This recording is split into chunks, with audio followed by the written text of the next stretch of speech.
majina naitwa Delfina Mkalimoto, ni mjasiriamali na pia ni mwelimishaji rika kutoka mradi wa EPIC. Huwa tunatoa mafunzo kwa mabinti ya mabadiliko ya kitabia na pia upimaji wa maambukizi ya virusi vya ukimwi na mimba za utotoni. Shirika la Okoa New Generation nilifahamu kupitia mradi wa EPIC. Walituunganisha kwa ajili ya mabinti kupata elimu ya ujasiriamali, na pia shirika la Okoa New Generation walifanikiwa kutupa mafunzo ya ujasiriamali ambayo yalikuwa ni namna ya kujikwamua kiuchumi, namna ya kutengeneza faida na namna ya kuweza kupangilia bajeti ya faida yako.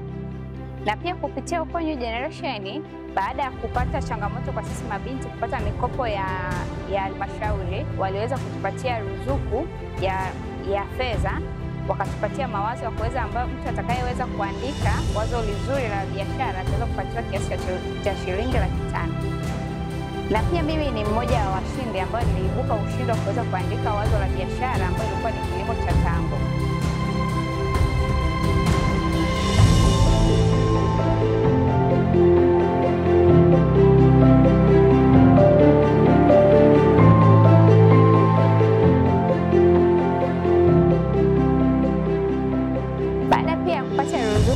Kiasi cha shilingi 500,000. Pia kupitia tena Okoa New Generation waliweza kuniunganisha na shirika lingine linaloitwa Somo, ambao pia na wenyewe walikuwa wanatoa mafunzo ya ujasiriamali, namna ya kuweza kupanga bajeti yako, na pia na wenyewe walikuwa wanatoa ruzuku ya kiasi cha shilingi milioni 3. Niliona hiyo fursa, nikaenda kuandika wazo langu tena la biashara ya kuongeza mtaji wangu ili niweze kuongeza ukubwa wa shamba. Na pia baada ya kuandika wazo langu la biashara niliweza kuibuka tena mshindi kupitia hilo shirika la Somo cha kiasi cha shilingi milioni 3. Baada ya kupata ruzuku, niliamua kuingia shambani rasmi kwa kufuata maelekezo ya mafunzo ya ujasiriamali na kuweza kujikwamua kiuchumi. Niliweza kukodisha shamba ambayo ilikuwa ni nusu ya robo, na nikaweza kufanya prosesi za kilimo, na mpaka sasa hivi nimeweza kuwa na nusu kutokana na ile hela ambayo nilikuwa nimepatiwa kiasi cha shilingi 500,000 ilinitoa kutoka kwenye robo kwenda kwenye nusu. Na pia niliweza kuwa na biashara nyingine ambayo biashara nyingine ilikuwa ni wakala M-Pesa. Maeneo hayo ambayo niliweza kufanya biashara yangu ya shamba, niliweza kufungua hapo maeneo hayo ya wakala wa M-Pesa.